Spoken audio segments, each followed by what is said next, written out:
Olá, muito boa tarde para você que nos assiste. O Consulta ao Doutor já está no ar. Hoje para falar do sonho da casa própria, o sonho do imóvel próprio e as estratégias para conquistar esse bem, que é o sonho mesmo da maioria das pessoas. A gente também vai falar do gerenciamento do envelhecimento e sobre o uso de lentes de contato. Será que todo mundo pode usar as lentes de contato? Será que tem uma idade para começar a usar as lentes de contato nos olhos para correção ali das necessidades? Aproveita a oportunidade para tirar suas dúvidas através do nosso WhatsApp. O telefone é 11 3337 5886. Nós estamos em todas as redes sociais e é muito fácil se conectar conosco. Lá no Instagram, @TVHit, no Facebook é Hit TV Oficial. O nosso canal no YouTube é Hit TV ao vivo. E para ficar conectado conosco, tem também o site www.hittv.com.br.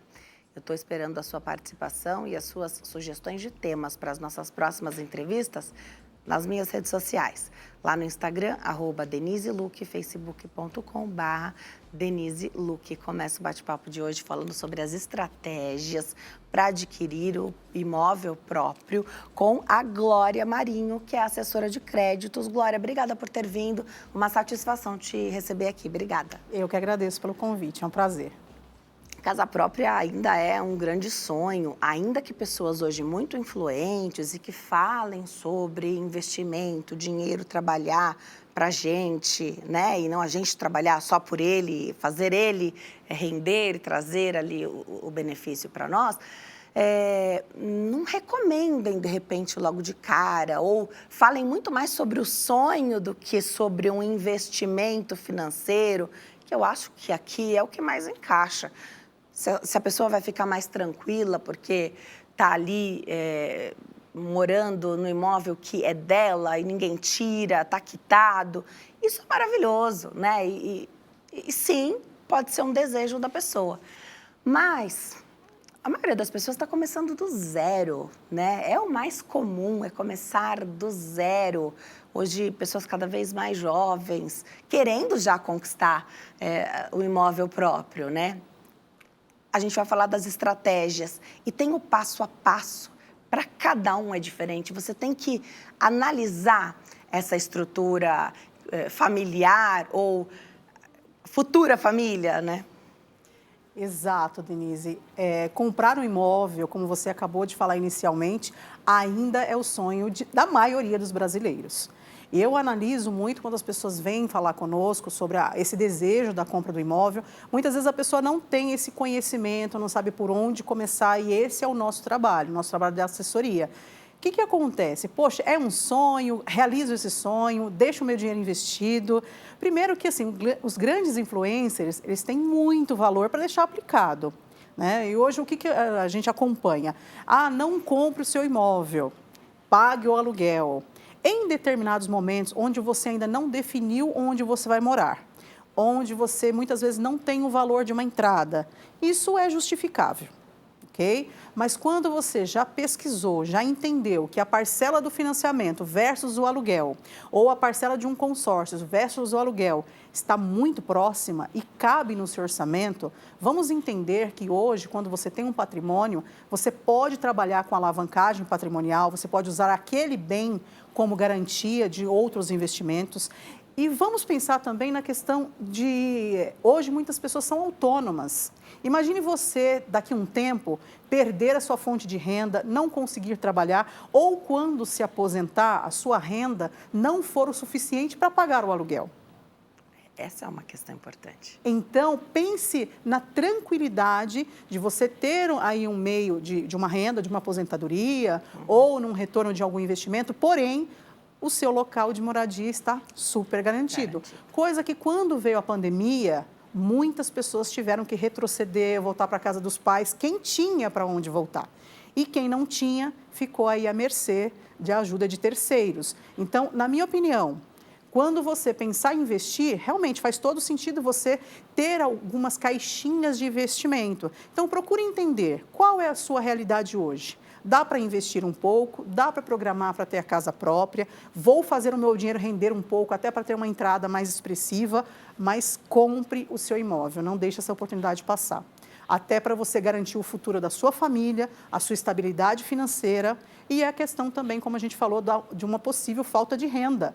Ou se não pensar nessa questão da falta de renda, poxa, é o meu porto seguro para alavancar para outros investimentos. Até para essa escolha, né, Glória? Para quem mora em condomínio, a gente tem taxa condominial, que é para sempre. Sempre vai ter taxa condominial. O benefício de morar em condomínio é a sensação de segurança, a manutenção ali externa que é feita. Mas, em contrapartida, pensar que uma casa não te gera, se ela está fora, uma casa de rua, está fora de condomínio, ela não te gera essa despesa fixa. Então, às vezes, um casal mais jovem acabou de casar, né, que aí fica o dia inteiro fora de casa, tem o desejo de morar num prédio, num condomínio, né? Mas viver essa experiência também é boa, porque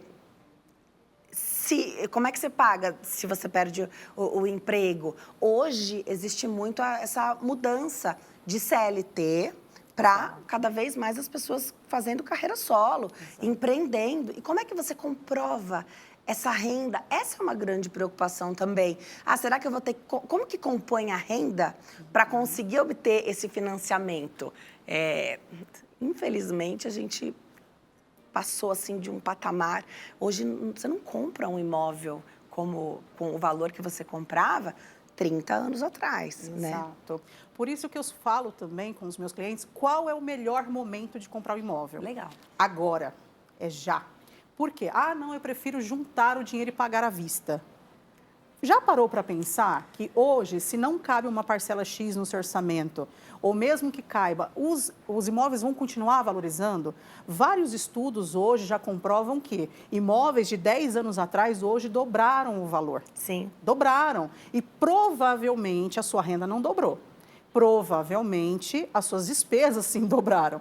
Então, não dá para você ficar esperando muito tempo. Então, é óbvio que você não vai fazer uma coisa que não é pensada. Então, o primeiro caminho é estruturar suas finanças, saber exatamente qual é a sua renda, quais são as suas despesas, o que cabe no seu orçamento, cortar algumas despesas. Vou dar um exemplo que aconteceu com um cliente nosso, lá na nossa assessoria.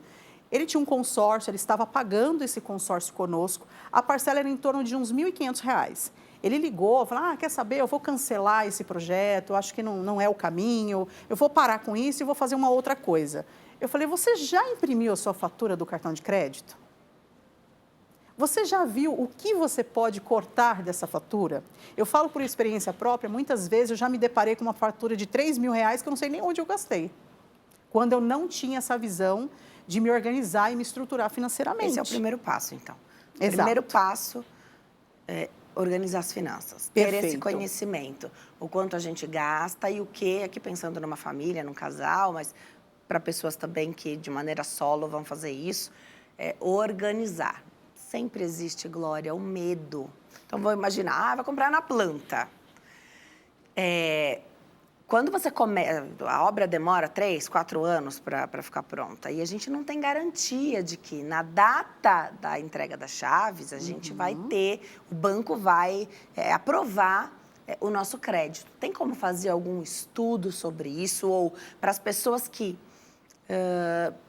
têm uma renda mais baixa ou, de repente, estão começando mesmo do zero, não comprar na planta porque não tem essa garantia? Qual orientação dá? Porque parece muito vantajoso comprar na planta. E realmente é quando cabe dentro do seu planejamento, tá? Então, a questão de garantia.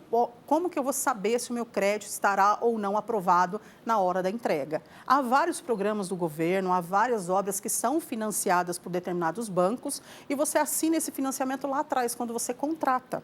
Tá? Então, você acaba financiando já assinando e fazendo análise de crédito lá atrás. Porque aquela obra é financiada por aquele banco. Então, tem alguma vantagem. Exato. Com uma instituição A ou B, de repente. Indifere. Tá. Aí, o que você tem que avaliar são as taxas, o que está previsto nesse contrato. Agora, poxa, vou comprar pronto, vou comprar usado, vou comprar novo, vou comprar na planta. tudo isso é passível de você ter algumas estratégias que vão atender a sua demanda. Eu conversei com uma pessoa recentemente, ela falou, poxa, mas agora os imóveis são todos pequenininhos. Eu falei, você é solteira, você não tem filhos, embora o imóvel seja de 44 metros quadrados, 45, algumas coisas aí que as construtoras vêm oferecendo, comece com esse imóvel. Daqui a pouco você quita, você aluga ele, passa a ser uma fonte de renda, você parte para um outro imóvel. Então, a estratégia, primeiramente, é ver a sua real situação financeira, analisar se você tem tempo hábil para aguardar este imóvel enquanto está sendo construído, porque uma pessoa que paga o aluguel, normalmente, não consegue associar aluguel versus parcela do período de construção. É vantajoso comprar na planta? Muitas vezes é. Às vezes, quando chega a entregar, o imóvel já dobrou o valor. Né, já valorizou muito bem. Então, é vantajoso sim comprar na planta. Agora, é vantajoso para você? Nunca é vantajoso alugar? Ou pode ser também? Pode ser. Por um período? Pode, claro. Por um período. Por exemplo, não defini ainda onde eu vou morar. Estou decidindo, não sei se eu moro Desde aqui. localização, né? Exato. Até metragem. Exato. Tá. A vantagem na localização, na locação do imóvel, muitas vezes, vou morar perto do meu trabalho. Quanto custa o imóvel lá? 800 mil. Poxa, não posso pagar, mas um aluguel eu consigo. Então, às vezes, enquanto você não define onde vai morar, o que vai fazer e tudo mais, vale a pena você alugar, conhecer o ambiente, verificar se ali, mas financeiramente é ou não é viável. Vamos fazer aquele depende, como sempre? Depende. A gente tem que analisar exatamente o que cabe no seu orçamento. Você já tem a entrada para entrar no financiamento ou dar lance num consórcio? Sim ou não? Então, a assessora de crédito, não sou eu, vou te ajudar nesse processo de entendimento. Tá? Então, por um momento pode ser válido, porque você ainda está definindo, você ainda não se estabilizou com relação ao seu trabalho, vou ficar trabalhando nessa região, para mim é estratégico morar aqui. Eu conheço pessoas que têm imóveis quitados em uma determinada região, alugam esse imóvel e pagam aluguel numa outra. Então, é vantajoso? Depende da sua situação. Financeiramente, pode ser que sim, até você se definir, estruturar financeiramente e depois comprar o seu próprio imóvel. Mas a minha recomendação sempre tem um imóvel, nem que seja aquele lá de 40 poucos metros quadrados. Por quê? Na pior das hipóteses, você tem onde morar, você não vai depender de ninguém e você volta para esse imóvel, mas continua investindo e se reerguendo se alguma questão vier, né?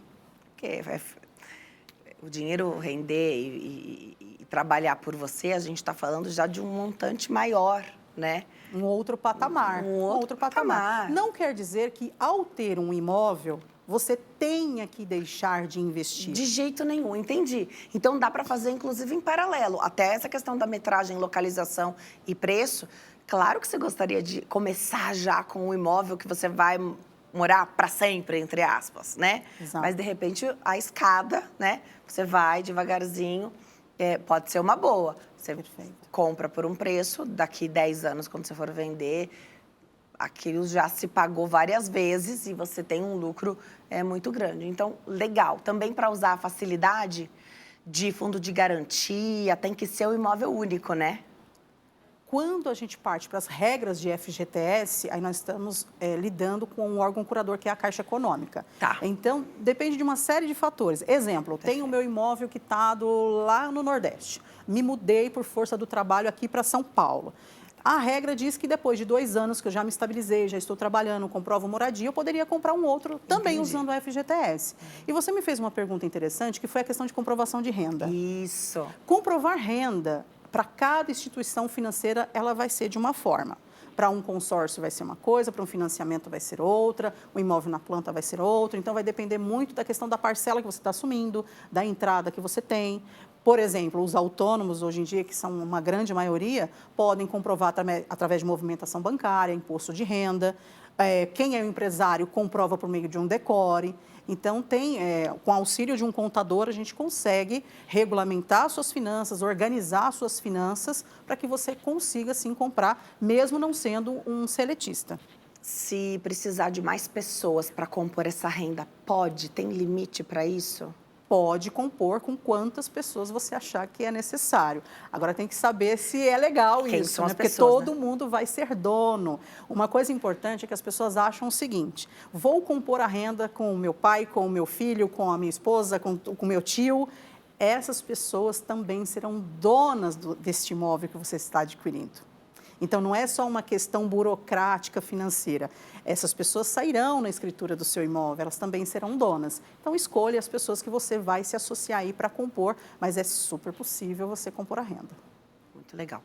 É claro que não é fácil conseguir o financiamento mesmo imobiliário, mas dentre as opções de financiamento ou empréstimo, se a gente pensar, dá para dizer que das modalidades e pelo montante, pelo valor, é o mais fácil? Então, assim, de repente vale a pena você estar num financiamento imobiliário e mobilizar o seu valor ali de investimento para uma outra área, um negócio próprio, do que depender de um financiamento lá na área do empreendedorismo. Então, dá para dizer ou é errado? Vamos lá. Quando você financia um imóvel, você sabe que você tem aquela carga de juros muito alta nos primeiros anos. Isso é fato. Se nós estamos falando aí de juros, por exemplo, de 20%, perdão, 20 não, desculpa, aí já avançamos muito, 10% ao ano. Se você financiou um saldo devedor aí de 200 mil, 10% desse valor já são 20 mil no ano. É como está hoje? Os 10% Na casa ao ano? dos 2 dígitos, exatamente. E um financiamento tem o seguro prestamista, que é caso você venha a falecer, o imóvel fica quitado. Isso também é uma segurança para a família. É obrigatório, né?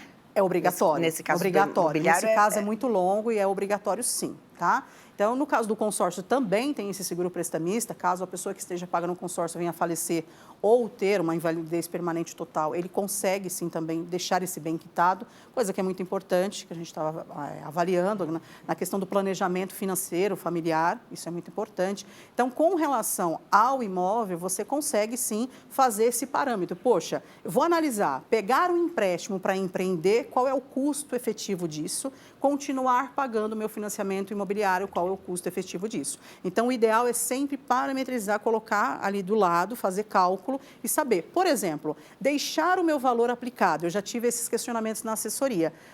O que você acha, Glória? Eu deixo o meu valor aplicado ou saco esse valor e quito o meu financiamento? Teve pessoas que, na época da pandemia, pegaram uma taxa de 7% ao ano. O investimento que ela está fazendo rende 10% ao ano. Então, vamos lá. Vale a pena ela quitar o financiamento, que está com juros de 7%, ou vale a pena deixar esse capital rendendo 10% ao ano? Deixar rendendo. Então, é deixar rendendo. Então, cada caso Varia sempre vai muito. ser um caso. Exatamente. Qual é o teu investimento, qual é a rentabilidade. Então, pode variar realmente demais. Tem perguntinha? Depois eu vou te perguntar do consórcio. Vamos lá, perguntinha do público através do WhatsApp. Mauro Ferreira, do Rio de Janeiro. Olá, boa tarde. Sou assalariado, gostaria de comprar minha casa. Como organizar para essa compra? Pergunta da maioria das pessoas. Obrigada, Mauro, pela sua pergunta. Perfeito. Uma pergunta muito bem feita, por sinal. Mauro, você que é assalariado, nós vamos retroceder naquelas respostas que a gente já havia falado no seguinte sentido. Qual é o seu valor de renda hoje? Você consegue compor com uma segunda pessoa ou terceira pessoa? Então, maravilha. Como você consegue compor a sua renda hoje? Sozinho ou acompanhado? Nós já temos um montante de renda. Quais são as suas despesas hoje? Então, vamos colocar na ponta do lápis. Maravilha. Você já tem alguma economia? Dispõe de FGTS? Porque o assalariado subentende-se que é um ser elitista e tem FGTS. Então, quanto você tem de FGTS? Já parte de um valor, Já né? vamos partir de um valor legal. Porque esse valor pode ser entrada. Exatamente, Tá. pode ser considerado como entrada. Tá. Então, ou seja, juntando o FGTS, mais algumas economias, mais a renda, aí o interessante é fazer um simulado. E com base nesse simulado, aí sim você começa a procurar um imóvel. Porque uma grande reclamação até dos corretores imobiliários é que quando o cliente chega para procurar um imóvel, ele não tem noção nenhuma de quanto é o poder aquisitivo. Então, Mauro, de forma bem estratégica, é entender quais são as suas receitas, quais são as suas despesas, quais as economias e começar a estruturar através de um simulado qual é o seu poder aquisitivo. E é muito menos sobre o valor do salário, mas sim sobre fechar essa conta. Quem está melhor? Quem ganha 10 e gasta 10 ou quem ganha 5 e gasta 2? Perfeito, né? perfeito. Então, e o tem governo esse dispõe pensamento. também de alguns programas para auxiliar, tem algumas estratégias também por meio do consórcio ou financiamento, ou em algum momento a gente pode avaliar a situação e falar, poxa, aguarde um pouco, junte um pouco mais da entrada até para você pagar menos juros. Dá um pouco de medo, Glória, porque é um financiamento muito longo. O imóvel pode ser financiado em até 30 anos. E aí, como é que a gente vai saber como é que a gente está daqui 30 anos? Não dá. Mas se a gente pensar sobre isso, não é só sobre a compra do imóvel, a gente não faz nada, né? A gente não Exato. sabe como as coisas vão estar. Eu costumo comparar com relacionamento. Quando você casa, você tem expectativa de viver até o fim da vida junto Sim. com essa pessoa. Muita coisa acontece desse percurso. Eu falo que quando eu comecei a investir nesse segmento de comprar imóvel, eu já comprei imóvel, já deixei alugado, já vendi, já fiz consórcio, e em todas as vezes eu tive medo. Porque nossa vida é volátil. Então, hoje você está bem, está estabilizado, está assalariado, registrado, tem a sua renda fixa, e de repente você fala, poxa, fui mandado embora, e agora? Então, o governo, os bancos, enfim, dispõem de algumas ferramentas onde você pode suspender o contrato, de repente, por algum momento. Por isso é importante ler o contrato, entender quais são os seus direitos dentro do contrato, né? E verificar se você pode suspender ou não, enfim.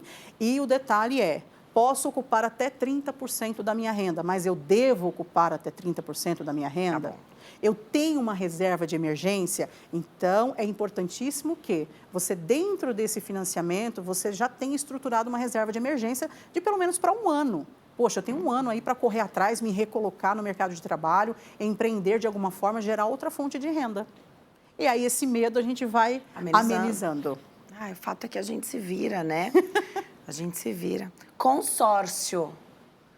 Pode ser uma boa, porque aí, falei do medo de ser muito longo, aí o consórcio você entra numa que não é tão longo, não necessariamente é tão longo, o valor ali já está bem delimitado, parece uma coisa menor, mas você imagina você ser contemplado no primeiro mês, né, uma carta de 100 mil reais? Fantástico. Você tocou num assunto que eu sou apaixonada. Consórcio, eu sou apaixonada. Eu levanto essa bandeira, primeiro que é um produto brasileiro. Legal. Então, eu já sou apaixonada por ser um produto brasileiro. Segundo, por trazer essa questão da programação, do planejamento. Consórcio, dizem que não tem juros, mas tem um valor a mais. Tem sim, óbvio. Ninguém vai trabalhar de graça, o banco vai cobrar alguma coisa. Não vai ser pego de surpresa. Porém, vamos lá, gente. A gente está falando de 10% de juros ao ano no financiamento e muitas vezes de uma taxa de 1% no consórcio. Então, planejar é muito melhor. E o consórcio, ele passa a ser uma ferramenta que você acabou de falar. Poxa, fui sorteado. 100 mil não dá para fazer muita coisa aqui em São Paulo, mas eu posso comprar um terreno, eu posso construir. Pode dar de entrada também? Entrada / financiamento, não. Tá bom. Por quê? O imóvel, ele fica como garantia de pagamento. Então, você não consegue dar o mesmo imóvel como garantia para o banco A e o banco B por meio de um consórcio / financiamento.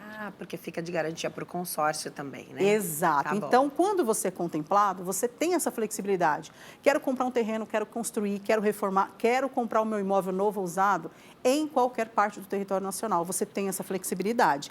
Inclusive, se você tiver um financiamento imobiliário em andamento e você foi contemplado no consórcio, você consegue usar o consórcio para quitar o financiamento. Então aí, nesse caso, poderia combinar os dois. Quitar o financiamento, sim. Tá. Leilão. É uma boa procurar imóveis de leilão, porque geralmente o preço cai muito, né? Então, normalmente as casas, os imóveis que estão no leilão, as pessoas não conseguiram, não tiveram fôlego aí para chegar até o final, perderam o bem, porque o bem é do banco, enquanto não termina o financiamento. E aí, qual a sua opinião sobre isso? Perfeito. Eu gosto muito de já comprar direto, passar para o meu nome e tudo mais. O leilão é um projeto interessante, sim, porque você acaba pegando imóveis com valores bem acessíveis e consegue financiar aí a longo prazo pelo banco. A minha dica é, para quem vai procurar leilão, tem que ter um assessor que analise o contrato, o edital. Esse imóvel pode estar ocupado, esse imóvel pode estar depredrado, né? E muitas vezes você não pode visitar esse imóvel. Você não visita, você não acessa. Então, o que tem lá? É uma caixinha de surpresas. Então, para quem está comprando o primeiro imóvel, para quem tem aquele sonho, vou casar e vou me mudar e vou comprar esse imóvel de leilão, pode ser que se frustre, porque você não sabe exatamente o que você vai encontrar lá. Mas é uma boa alternativa. Volte outras vezes, Glória? Com certeza. Passou rápido, né? Eu vou deixar os seus contatos, olha só, @Glória Marinho Assessoria, lá no Instagram, Glória Marinho Assessoria, o site é gloriamarinhoseguros.com.br e o WhatsApp é 11 98549 3115. Volte sempre, Perfeito. Glória. Obrigada, Muito viu? obrigada. A gente vai para o intervalo, no próximo bloco, gerenciamento do envelhecimento é o nosso tema, eu estou te esperando, até já.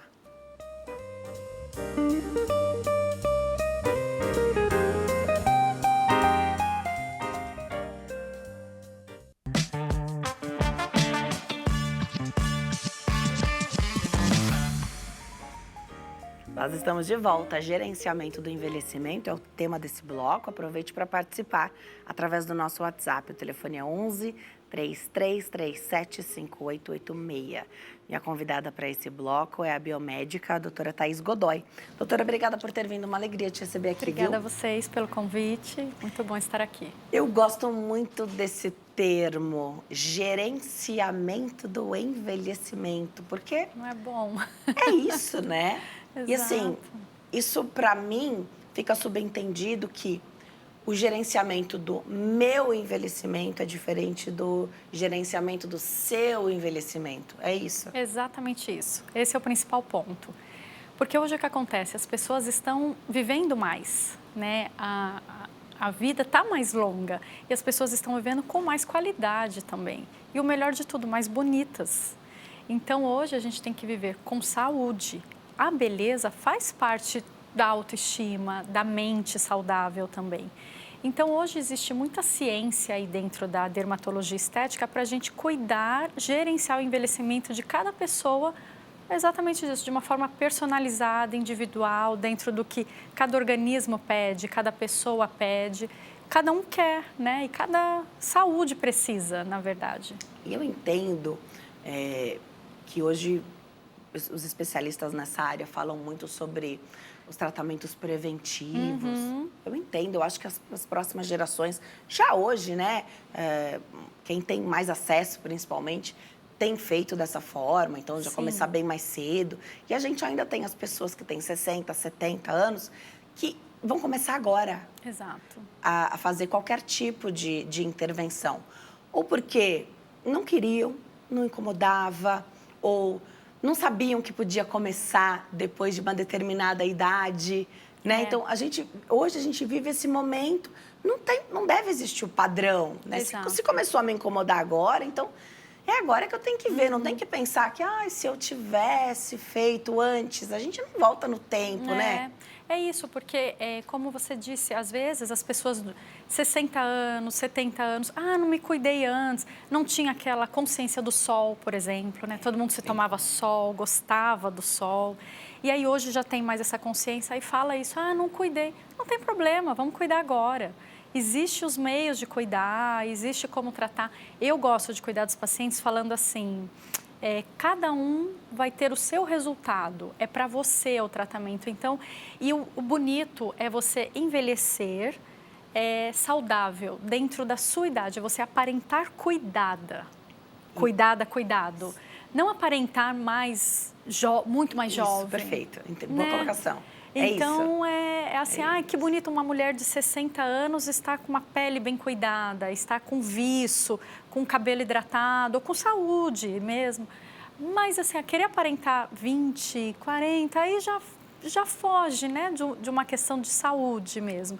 Então, vamos envelhecer, cuidar desse envelhecimento mesmo, para que você aparente uma pele saudável, uma pessoa cuidada na sua idade, cuidada e saudável. Muito legal. E gerenciar o envelhecimento também está muito relacionado ao nosso poder de fazer, tanto de disponibilidade quanto financeiro, né? Sim. Quanto a gente pode investir? Então, você me dá as estratégias também de acordo com aquilo que é a minha possibilidade, né? Às vezes não vai dar para fazer tudo do melhor que poderia, mas tudo bem. A gente pode ter um resultado excelente também fazendo o que cabe no bolso, não. Exatamente. Senão fica tão longe, doutora, que a pessoa não faz. Aí é essa geração de 60, 70, que realmente antes era muito mais caro, o acesso era mais restrito, difícil, só a celebridade fazia, né? Aí não fez, porque estava tão longe da realidade, né? Não, é isso mesmo, a gente faz... Eu gosto de fazer, por exemplo, para as minhas pacientes, para os meus pacientes, um plano até anual. E é um plano de cuidado. Olha, esse primeiro mês a gente faz isso, daqui 3 meses você volta, a gente cuida dessa parte, daqui 6 meses a gente faz mais um negocinho aqui, dentro de um perfil financeiro e, mais uma vez, de cada pessoa, o que ela está buscando, o que ela está querendo. E aí fica assim, doutora, aqui não cabe para mim. Ok, a gente tira isso, a gente substitui por isso, a gente coloca outros meios, como eu disse, está tão vasta a ciência dentro da dermatologia hoje e nem tudo precisa ser caro, tá? Nem tudo precisa ser preço altíssimo. Existem muitos tratamentos, muitas formas para a gente ir conseguindo resultado. Eu gosto muito de cuidar da pessoa, que eu falo de dentro para fora. Então, às vezes, se você estiver bem saudável, não precisa tantos procedimentos, tantas intervenções. Né? Eu falo, para você estar com o cabelo bonito, comprido, sedoso, tem que estar bem vitaminada, bem nível celular lá dentro do corpo. Então, vamos às vezes cuidar disso, depois o cabelo é só um shampoo bom. Isso. Já resolveu. E saber também das nossas limitações genéticas. Né? Então, assim, tem meninas de 20 anos que têm mais rugas, linhas e marcas, uma pele muito mais sofridinha do que mulheres de 40 anos. Então, saber também das nossas limitações. Eu não vejo nenhum problema nas fotos de antes e depois, desde que na conversa é legal, ilustra bem, né? Então, você consegue mostrar, de repente, um resultado uau que uma paciente teve. Isso dá uma... Também posso ser essa... Pode acontecer comigo também, mas alinhar isso com o profissional que vai fazer, porque na saúde não tem garantia de resultado, né? Às vezes, uma toxina botulínica dura pouquinho em alguém e dura mais em outra pessoa.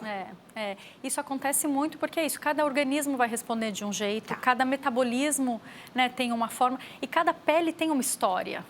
Né? Então, tem pacientes que ficaram no sol a vida inteira, que trabalharam no sol por 40 anos, hoje tem 60. Obviamente, essa pele vai responder diferente de uma menina de 20. Ou tem pessoas de 20 que não se alimentam direito, que dormem pouco. Então, tem uma oxidação celular aí maior e que ela vai responder mais lento do que uma de 30 que já estava se cuidando desde sempre. Né? O que você mais faz hoje? Você é mais procurada hoje para fazer... Que tipo de procedimento ou uma indicação? Porque a gente também chega, vamos colocar como paciente também, né? A gente chega querendo fazer tal procedimento. Que a gente viu, achou legal, a amiga fez. Pode, como a gente já conversou até agora, pode não ser o melhor para o meu caso. E essa conversa, a confiança com o profissional de saúde é fundamental. Né? Mas o que hoje você mais faz? Que você diz assim, que você poderia dizer que uma associação que vai bem para a maioria das pessoas... O quê? Nomeia pra gente. Então, eu falo uma coisa assim, antes de eu trabalhar com a parte estética, com a dermatologia estética, eu sou uma profissional da saúde. Né? Então, o que eu vou querer? Saber se você está saudável. Isso que eu falei, esse tratamento que a gente chama de in-out. Então, eu te cuidar de dentro para fora. Então, primeiro eu vou avaliar, num bate-papo, se for no exame, para ver como que você está internamente. Tá? Para a gente não passar aí a fazer um monte de procedimento onde paciente vai criar uma expectativa, vai criar um resultado muito imediato na cabeça dele. Então, um bate-papo primeiro com o paciente, fazer isso daqui, olha, o que você está querendo, cuidado com os filtros, né, que existem por aí. O desejo pelo resultado dos filtros. Isso existe, né? Isso eu sento com a pessoa e falo, vamos conversar? Porque o filtro... traz uma expectativa ali para a pessoa irreal, né? Então, eu converso, vamos explicar, vamos se entender, depois vamos ver como é que está nível celular, como está a sua saúde aí dentro, e aí depois a gente parte para os tratamentos externos. Aí a gente começa a embelezar e a gente sabe que vai ser duradouro e eficiente, né? Porque aí a pessoa está cuidada. A pessoa está bem, então você tem que partir do estar bem. Exato. Tá muito anêmica ou tá passando, às vezes, por um momento de saúde muito difícil. Às vezes não é a hora de fazer, um momento familiar muito difícil. Às vezes não é a hora. Eu bato muito esse papo com cirurgiões plásticos. Às vezes uma decepção muito grande ou passando por um luto. Esse é o melhor momento, será, de fazer uma cirurgia, né? Ou de fazer um procedimento que tem um custo, gera uma expectativa. Que por mais que ele é minimamente invasivo... Precisa ser feito com responsabilidade. Precisa ser feito vale com responsabilidade, sim. E é isso, o paciente tem que ver a dor dele real, né? Eu faço isso há quase 15 anos. Então, é assim, qual é a dor real desse paciente? E observar um pouquinho mais além do estético ali. Mas, respondendo sua pergunta, o que eu mais faço, eu gosto muito de hoje cuidar sempre nessa linha do mais natural e de estar estruturando a pele da pessoa, né? Como dermatologia estética, a base vai ser sempre pele. E eu saber que a pessoa está sendo cuidada ali, a pele está estruturada. Então, vamos dizer, há pouco tempo atrás, se fazia muita harmonização facial, né? Aquelas faces até com certo exagero. Tudo igualzinho. Tudo igualzinho, na mesma forma, todo mundo... E começou a ficar todo mundo muito exagerado, né? Porque, de fato, fica bonito. Aí você pensa assim, um pouquinho a mais, não vai ficar tão lindo, já que agora está bonito? E esse pouquinho a mais toda hora, muita gente passou do ponto aí. E eu acho que cabe o profissional barrar, explicar, fazer esse bate-papo com o paciente, falar, olha, até aqui tá bom, aqui a gente está passando. E hoje eu acho que a gente está entrando num novo momento, que é uma consciência desse excesso que teve. E está se cuidando mais exatamente desse tema, de gerenciar esse envelhecimento para não precisar chegar nesses níveis exagerados aí de procedimento. Então, dentro dessa base, estruturar a pele com o estímulo de colágeno, seja os minimamente invasivos, que são os bioestimuladores de colágeno, que a gente faz em toda a região de face, corpo inclusive também, não só face. Hoje tem tecnologias, máquinas, ultrassom, micro e macro focado, que também vem com esse intuito de estimular a sua célula a voltar a produzir o colágeno. Isso não vai mudar o seu rosto, a sua fisionomia, né? Ele só vai estruturar a pele, deixar aquela pele mais durinha, que no seu toque você vai falar, olha, tá no lugar isso aqui, não derreteu, né? Não escorregou. Eu gosto muito das tecnologias, ultrassom micro e macro focado, acho que é um dos que faz o maior sucesso, né? Mas o resultado, você não vê o resultado dele mesmo, tem um liftingzinho assim na hora, mas o resultado dele mesmo não é esperado na hora, né? Isso. Alinhar isso com o paciente também, né? Porque tem um casamento daqui 15 dias, não dá tempo de fazer esse efeito, né? É isso. Aí, mais uma vez, é esse bate-papo. E eu falo que eu me sinto muito próxima dos pacientes exatamente por isso, né? Porque a gente precisa entender a expectativa, o que ele está querendo. Então, se você me disser que você tem um casamento, um evento, então vamos fazer o que você vai ficar bonita para esse evento, para agora. Mas vamos deixar alinhado que a gente tem um tratamento a seguir aqui e que até para esse resultado do procedimento de hoje, para ele se manter, a gente precisa continuar tratando a pele, gerenciando essa pele, cuidando dela, para até o resultado de hoje se manter. Eu penso que é muito importante centralizar e fazer com uma única pessoa todo esse gerenciamento. E por que eu vou trazer isso aqui para a conversa?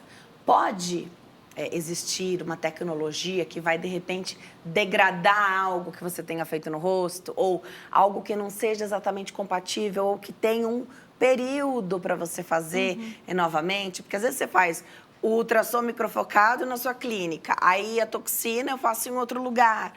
Sabe, assim, você não centralizou, porque essa conversa, ela é o todo, né? Tô com o pensamento certo de que a gente sim. deve centralizar? Sim, deve centralizar exatamente por isso, porque eu preciso te conhecer e saber exatamente tudo o que está acontecendo para a gente seguir um plano.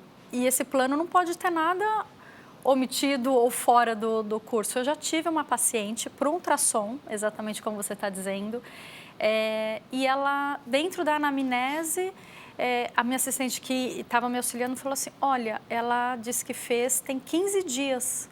Eu falei, não, a gente não pode fazer agora. Ela fez em outro lugar, como no outro lugar não queria fazer em 15 dias, ela veio me procurar e eu falei, eu também não posso. Não pode, existe uma responsabilidade em cima disso e existe um porquê não, né? A gente está mexendo com uma fisiologia de organismo ali. Era falei, ultrassom não. microfocado? Era ultrassom Ele microfocado. vai muito bem profundo, né? Sim, ele vai profundo. E, claro, eu gosto de explicar para o paciente tudo que a gente vai fazer, como o procedimento vai agir. Mas tem gente que fala assim, não, dá para eu fazer de novo, não tem problema. E ainda bem que a gente faz uma boa avaliação, né? Porque eu falei, olha, então vamos mudar a área, faz outra região ou volta daqui a um tempo, porque agora não é o momento de fazer. E precisa fazer isso sim, a gente cuidar do paciente, de preferência isso, ou uma equipe que se converse, de profissionais que se converse, ou um único profissional, para saber tudo que tem que ser feito, porque aí eu vou saber a sua resposta, como você disse, a toxina botulínica. Então, eu já vou saber que eu tenho kit chamada daqui 3 meses, ou 4, ou 6, ou às vezes 8, que a sua durou até lá. Eu vou entender, ela corre, então tem uma durabilidade menor. Ela tem uma alimentação já mais com açúcares, carboidrato, vai durar menos também. Não, essa daqui já é mais certinha, mas dorme pouco. Bom, mas vamos cuidar, vamos dar uma observada na questão de olheira, se dorme pouco. Enfim, entender quem é a pessoa e a gente cuidar dessa pessoa é muito importante, e saber com o único profissional, porque aí você sabe que não está tendo desvio, né? Você já falou dos limites, que às vezes é preciso falar, não, por aqui não, isso aqui eu não vou fazer, isso aqui é muito, não vai ficar legal. Mas conforme a gente vai, isso assim, é o clássico e é muito fácil de entender. Doutora, o que me incomoda é a olheira. Depois que você corrigir a olheira, outra coisa vai te incomodar mais. E aí, é sem fim. Imagina o corpo todo. Imagina que a gente está falando aqui da pele, de gerenciamento de envelhecimento, mas a gente podia estar falando de cirurgias plásticas. O que me incomoda é culote. Você corrigiu, outra coisa vai te incomodar, você pode ter certeza. Isso, se você não tiver uma boa saúde mental, se você não tiver... Isso é um ciclo sem fim, de uma insatisfação sem fim. E não é sobre isso que a gente está falando aqui hoje. A gente não está falando de ficar parecendo uma boneca, Exato. de ficar parecendo artificial, de buscar algo que seja perfeito. Mas muita gente não é tão saudável mentalmente para entender isso, né? Esse é um tema muito que daria um longo bate-papo, né? Mas é isso mesmo, porque...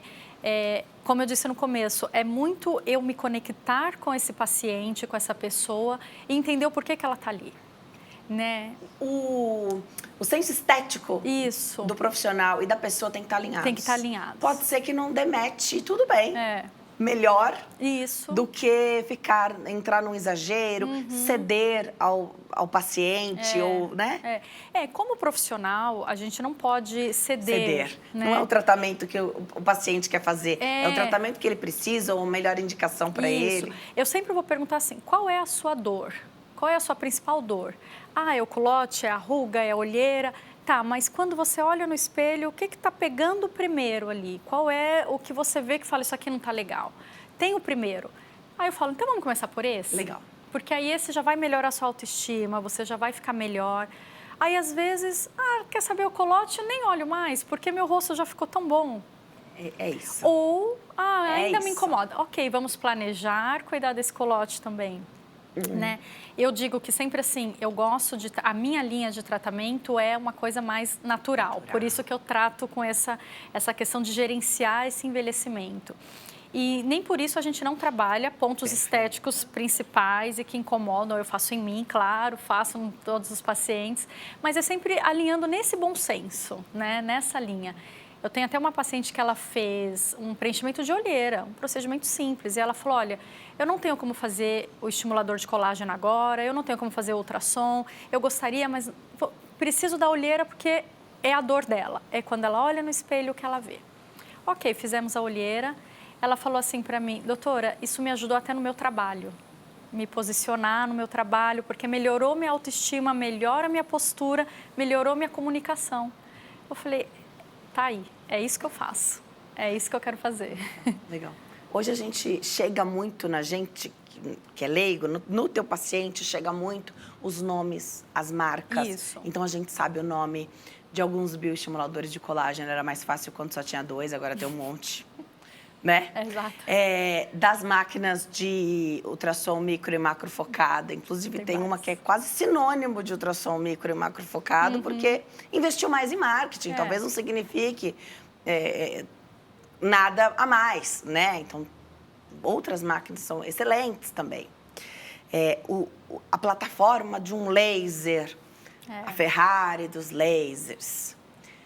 E às vezes a gente chega já falando sobre isso. E pode ser que existem vários, né? Vou dar o exemplo aqui do bioestimulador de colágeno injetável. Pode ser que você prefira um determinado produto. Eu sei que tem indicações diferentes, mas com aquele eu não trabalho. Às vezes não tem tempo suficiente para você entender ali aqueles estudos. Muitos profissionais fazem isso hoje. Não, eu ainda não trabalho, quero ver melhor, quero ver como é que funciona no mercado. E isso frustra, às vezes, o paciente. Não deveria, né? Porque se eu busco a doutora Thaís, eu tenho que confiar nas suas escolhas também, né? Eu confio em você e aí eu confio nas escolhas que você faz. Eu acho que quando o paciente vem já com o produto, e vem mesmo, eu falo isso, eles já vêm com... Vocês já conhecem, né? Tem acesso a todos os nomes, os produtos, o que faz. E, eu quero fazer esse porque normalmente ou já fez em outro lugar ou a amiga fez e deu certo. E é nesse bate-papo que se a minha opinião for diferente, que eu consigo fazer com que a pessoa faça tranquila o que eu estou propondo. Porque eu vou explicar o porquê que eu escolho o A e não o B, ou porque não vamos fazer esse nela, mas eu vou usar o que ela trouxe, o bioestimulador A, na amiga e não nela, porque é formato de rosto, é estilo de pele, é idade, quantas vezes uma já fez, a outra não. Então, às vezes a pessoa só vê assim, a minha amiga fez o bioestimulador A e eu quero fazer também. Eu estou fazendo pela primeira vez, a amiga já fez 3 vezes. Então, tem um porquê a gente escolher um ou outro. E claro que eu, como profissional, eu tenho que estar embasada dentro de conhecimento para explicar para ela o porquê sim ou o porquê não de cada produto, né? Eu falo que assim, eu vou cuidar da sua imagem. Então, a gente, como você disse, temos que estar muito alinhadas confiantes, né? Você tem que estar confiante em mim porque eu vou mexer com a sua imagem, né? Então, tem que ter um bate-papo e eu explicar muito bem o porquê de cada produto para a pessoa ficar convencida. Legal. E ao mesmo tempo que eu disse que a gente precisa confiar nessas escolhas, eu acho muito importante que a gente saiba. Você fez já um preenchimento labial? Qual foi o produto que foi utilizado? Porque você pode gostar mais de ficar... eu já usei 2, aí um achei que durou mais, o outro menos. Essa informação pode ser importante, né, para eu levar. Pode não ser a sua próxima escolha quando eu fizer com você, mas te dar essa informação eu acho super importante, né? Já fez uma toxina botulínica, uma marca que foi ótima, foi super bem, outra que durou menos. Às vezes tem até já essa estatística de esse aqui realmente costuma durar menos. Isso é importante, né? Porque não deu alergia, não deu reação, você já sabe o que foi usado. O que é injetado, a gente tem que saber. Exato. Por mais que o nosso corpo seja super compatível, tudo com o nosso corpo. Mas tem que saber. E é impressionante como as pessoas não sabem. Vêm sem... já fiz qual? Não sei. E eu percebo que, às vezes, eu tratando o paciente, ela não está nem olhando o que eu estou mexendo, abrindo. E vocês mostram abrir. É o que eu ia falar. Validade, lote. E a pessoa, tá bom. E continua, blá, blá, blá. A gente confia, mas olha, é importante, faz parte do processo. Exato. Porque se você mudar de cidade, mudar de profissional, enfim, precisa saber exatamente isso. Essa toxina dura mais para mim. Esse preenchedor labial em mim inchou mais. Enfim, tem que saber o que foi feito em você. Né? Tem que saber. Saber o que é de uso único. Exato. Né? Hoje, às vezes, algumas questões acabam acontecendo por falta de... Descuidado. Dessa atenção. Né? Então, é importante. Eu falo sempre a troca, né? Profissional, eu ter tudo ali agendado, tudo que é seu, tudo na sua ficha, tudo anotado, códigos dos produtos. Porque se você quiser daqui 6 meses, daqui 1 ano, eu tenho que ter tudo lá do mesmo jeito. Mas no dia é importante você já saber, né? Claro. Vou deixar seus contatos, mas ainda vou te dar a palavra para você fazer uma consideração final aqui para nós. Adorei te entrevistar, doutora. Também Volte sempre. Gostei, obrigada. @ doutora Thaís Godoy lá no Instagram, DRA Thaís Godoy. O site é clinicataisgodoy.com.br. Para finalizar, para quem está em casa, já passou dos 60, está nos 70, super ativo, a vida está mais longa e a gente quer estar bem, né? Ah, mas não comecei a me cuidar antes, tomei muito sol, pele judiada, o sofrimento da vida. A pessoa assistiu a entrevista, de repente, começou a se sentir estimulada. Fala um pouquinho para esse público que está em casa, que achou que não era mais hora desse cuidado. Esse público está exatamente no melhor momento de começar. Legal. Pode chegar, pode vir fazer, que vai ter ótimo resultado, que a gente vai conseguir, sim, trazer o que a pessoa está buscando, porque é uma pele que está ali bebezinha e que a gente pode cuidar com o maior carinho e vai ter resultados excelentes. Volto sempre, viu, doutora? Obrigada. A gente vai para o intervalo. Na volta tem mais bate-papo. Até já.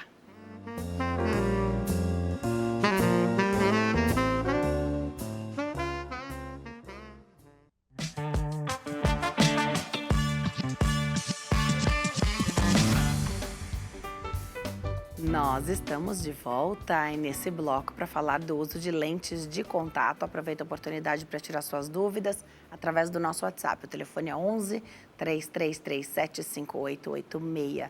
Nosso convidado é o Dr. Rodrigo Santos, médico oftalmologista. Doutor, obrigada por ter vindo, uma satisfação te receber.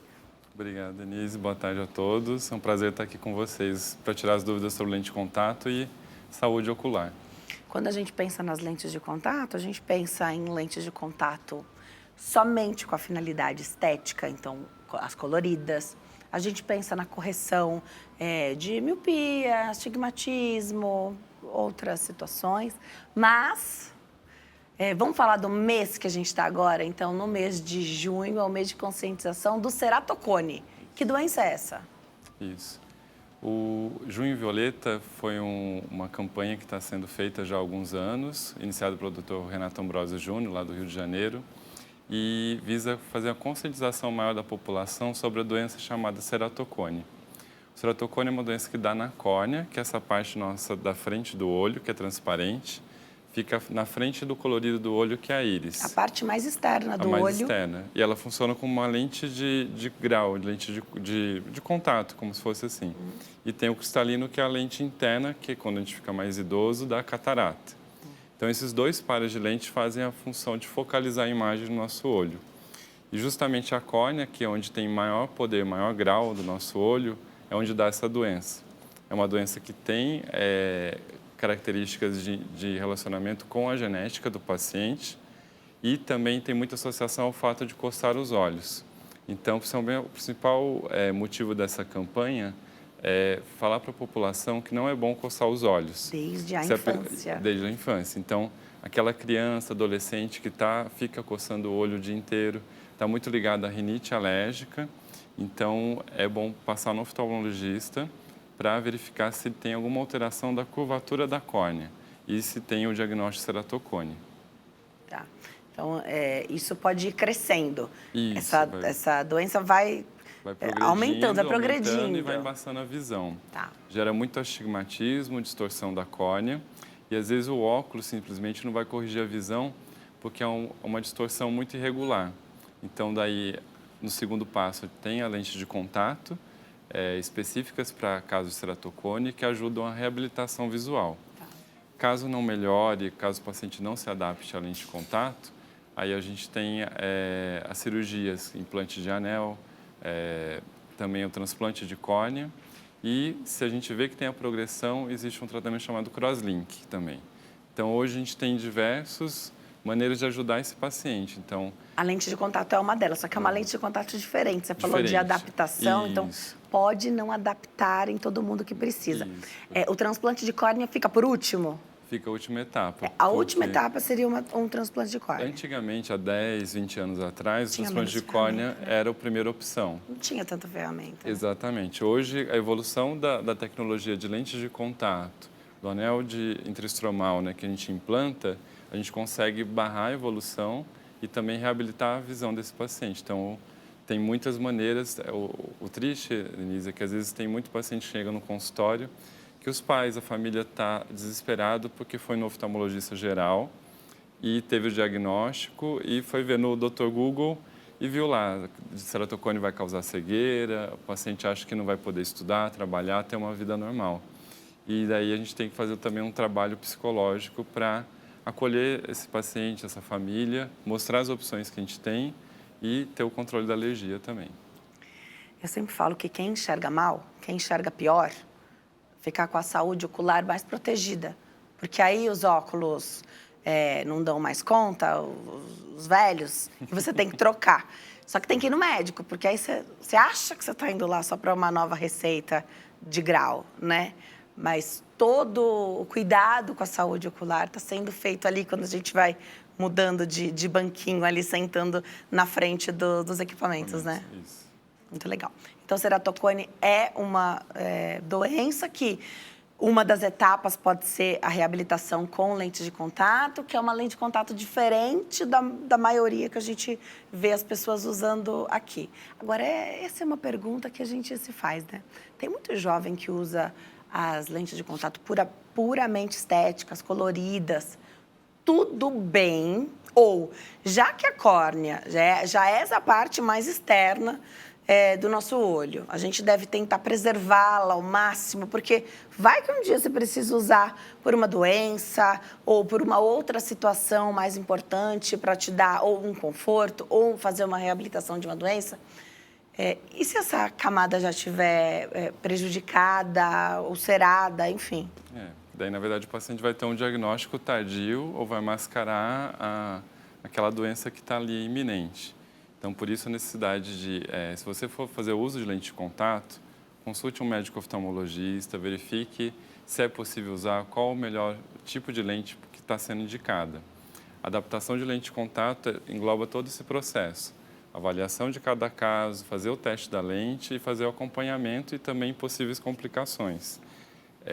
Não simplesmente pedir no site, comprar na ótica, tem grande chance de ter problemas. Muita gente também faz mau uso, não faz a limpeza correta, dorme de lente de contato, usa maquiagem junto com a lente, não sabe a ordem que tem que fazer. Então, acaba tendo fatores de risco e, às vezes, a lente de contato leva a má fama de ser a causadora de uma infecção de uma úlcera de córnea. Mas na então verdade, pode é um ser mau todo uso. processo. Entendi. Todo o processo. Tem essas que a gente compra já prontinhas também, elas têm o problema de elas são padronizadas e pode ser que uma curvatura ou, sei lá, um diâmetro que me atendesse melhor ali fosse outro da que vem padronizada, Exatamente. né? É igual aquela questão, né? Comprar um óculos na farmácia ou no jornaleiro, na banca, né? É um óculos de emergência que você quebra um galho. Mas não está sendo feito especialmente para o seu olho, para a sua visão. Né? Tem tanta coisa que está ali, eixo. Vocês colocam tantas coisas ali que é para dar o melhor conforto, né? Não é possível que esses que a gente compra prontos já vão servir tão bem assim, né? Para uma emergência, ok, mas... Então, legal. Então, também o jeito de usar. E aí, estou pensando aqui que não basta ou ser responsável, ou ser maior de idade. Tem que estar consciente de todo esse processo, porque não é fácil. No meio do dia, se você usa lentes de contato e qualquer fuligem aí entrou nos seus olhos, você tem que saber que antes de você tirar, você tem que lavar as mãos.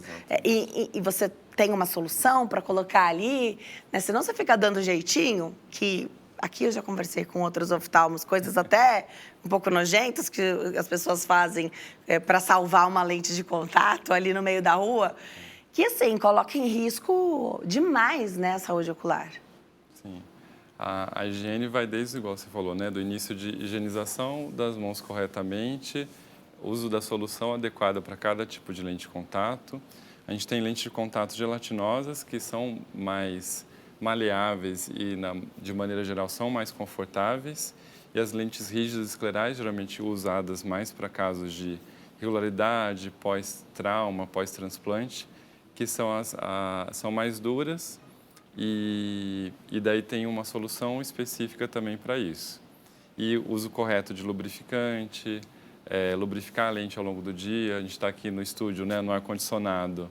Quem usa a lente já ia estar piscando mais vezes, às vezes a lente resseca. A caixinha. Aí a caixinha manter limpa, fazer a troca com frequência também. Não usar soro fisiológico, que é um meio de possível contaminação também.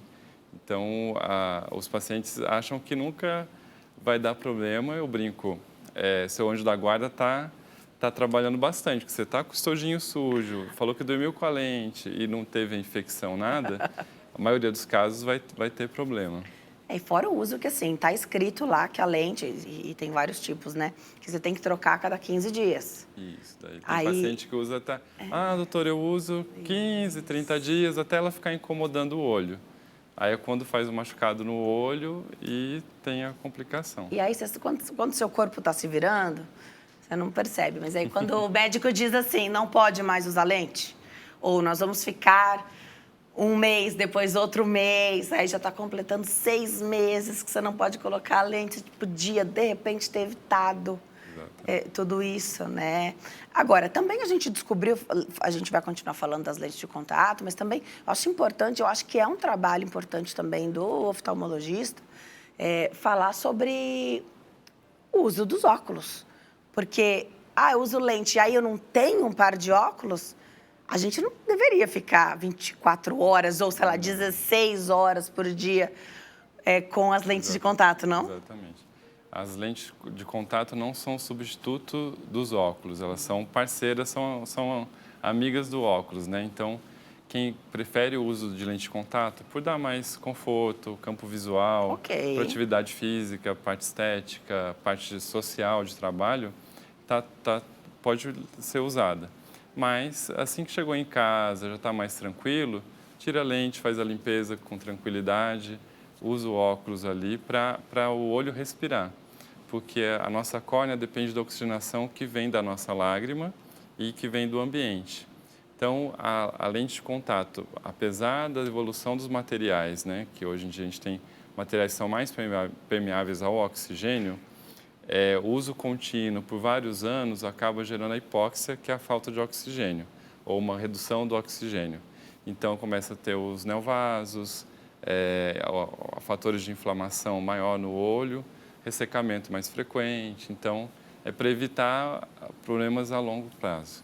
Mas não vamos considerar que estou falando muito mal da lente de contato. Ela é ótima, sim. É ótima desde que bem usada. É que a gente sempre, quando vai indicar um tratamento, algum recurso, a gente tem que falar dos riscos, benefícios e orientar bem o uso, que daí não vai ter nenhum problema. É que eu vejo muito, especialmente com a questão da lente, né, de quando há algum grau a ser corrigido ali para a pessoa enxergar melhor, ela já fala, eu vou usar lente, viu, doutor? E tudo bem, a gente sabe que é uma situação que às vezes ela não quer ser vista com os óculos, mas também isso deve ser trabalhado para mudar. Óculos são acessórios belíssimos, dá para ter, eles não são baratos, mas dá para ter vários, combinar com a roupa, né? Então, pode fazer parte do estilo, mas se você não quiser fazer isso, então, na sua vida social, no seu trabalho, que você possa ficar confortável na sua casa para fazer isso, porque aí você vai poder usar por mais tempo essa lente de contato, né? Sim. Como é que funciona hoje? Eu sei que tem uma diferença de preço, assim, que é gritante, dessas que vêm prontas. E das que a gente manda fazer, que são super personalizadas. É por uma situação diferenciada, por grau mais específico, ou também por essa questão de conforto, de poder escolher, de fazer uma coisa mais personalizada mesmo? Sim. Tem os tipos de lente de contato. As gelatinosas, a gente encontra venda direta, mas encontra adaptação com o médico oftalmologista. Hoje a gente consegue ter um bom resultado de adaptação em todos os graus, seja miopia, hipermetropia, astigmatismo. Miopia de longe? Miopia de longe, hipermetropia um pouquinho mais de perto. O astigmatismo está tanto Embaça. Longe em perto, que é o embaçamento do contorno dos objetos. E a presbiopia, que é a vista cansada. Que é o braço que é curto. quando, depois dos 40, a gente começa a querer afastar o objeto para fazer leitura, aumentar o número... A fonte do celular, as telas, e é o sinal que está precisando de uma correção extra para perto. Tudo isso tem correção então, com lente? Hoje a gente tem a correção. E daí os valores são parecidos, não tem grande diferença. O que vai ter se não consegue corrigir bem com esse tipo de lente de contato, daí a gente vai para a próxima etapa, que seria as lentes rígidas e esclerais. Como elas são feitas sob medida, como se fosse você comprar uma roupa pronta ou mandar fazer um terno, um vestido para uma determinada ocasião. Então, aquilo tem um trabalho manual envolvido, apesar de ser industrializado também, mas ele é feito que a gente pode fazer ajuste da borda, do grau, com astigmatismo, sem astigmatismo. Então, por isso que acaba sendo mais personalizado e aí tem um custo mais elevado. Mas a correção que a gente consegue hoje com os pacientes é gratificante. Então, eu acabei seguindo essa é uma das minhas áreas de atuação e a gente vê pacientes que estavam desenganados e ter uma opção de enxergar, de retomar a vida é muito gratificante. Você falou da adaptação ser feita com o médico oftalmologista. Isso é tão importante, né? Que pela saúde ocular. A gente pode ter também clínicas, hospitais grandes, tem o auxílio de uma contatóloga, de uma auxiliar, que vai ajudar a gente a fazer a parte de treinamento, orientação, até nos testes de colocar, tirar a lente, mas a responsabilidade é do médico, da médica que está envolvida. Então, fazer a avaliação no nosso aparelho que amplia para a gente ver como está a lente, ver se ela tem rotação, se ela está bem confortável, se não vai cair do olho do paciente. Então, tudo isso é o papel do médico estar envolvido, né? Coloca a lente antes ou depois de fazer a maquiagem? Sempre antes. A pergunta sempre é: coloco ou retiro a lente antes ou depois da maquiagem? Sempre a resposta é antes. Por quê? Ao colocar a lente, se a gente estiver com a maquiagem no olho, pode levar algum cisco do rímel, do pó, da maquiagem e ficar entre a córnea e a lente. E aquilo vai ficar incomodando, vai fazer alguma lesão na córnea. Na retirada, também é melhor retirar a lente e fazer a higiene correta, guardar no estojinho e depois usar o demaquilante, retirar da maquiagem, porque o produto que é envolvido na retirada da maquiagem pode afetar também o olho ou a qualidade da lente. Então, sempre a regra é a lente antes de tudo. Unhas compridas são inimigas das lentes de contato? São. Tem paciente que até desenvolve técnicas diferentes para conseguir colocar, mas a retirada é mais difícil e às vezes a higiene, tem a questão da higiene das unhas. Então, a gente tem é um passo da consulta orientar, olha, você vai querer usar lente, ter segurança, ter o cuidado, também ter cuidado com as unhas também. Tem uma perguntinha, se der tempo eu vou falar dos cílios também, tá? Saúde ocular e o fio a fio dos cílios. Perguntinha na tela, vamos ver o que chegou para nós? Mara Moreira. Boa tarde, Denise. Tudo bem? Tudo ótimo, Mara. Obrigada. Qual o tratamento para blefarite? Minha irmã está com o olho muito inchado e disse que é essa doença. É grave? Obrigada, Mara. Boa tarde, Mara. Obrigado pela pergunta. Blefarite é uma doença que afeta os cílios, os nossos cílios que têm muito próximo às glândulas que produzem a oleosidade para fazer a parte da lubrificação dos nossos olhos.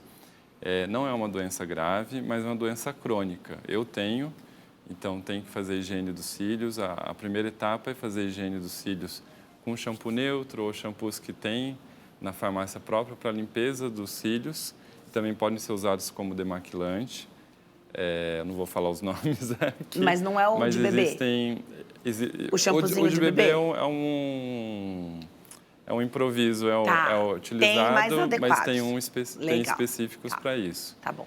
Então, eles ajudam a remoção, o controle da oleosidade ajuda a controlar a blefarite, mas também existem outros tratamentos com laser, às vezes com medicação, que pode estar envolvido se essa blefarite é recorrente e crônica.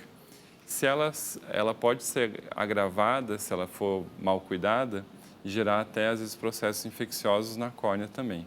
Mas, em geral, é uma coisa que várias pessoas têm, só que às vezes não sabem que tem e precisa ser cuidada para causa irritação, lacrimejamento, então tem que ser cuidado. Tenho 4 minutinhos e ainda 2 perguntas. Uma ainda é do público, mas eu vou fazer primeiro a minha.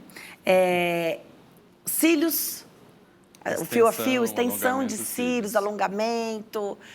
Isso pode ser prejudicial, porque até o próprio momento de colocar, né, da colocação ali, assim, os nossos olhos são muito sensíveis.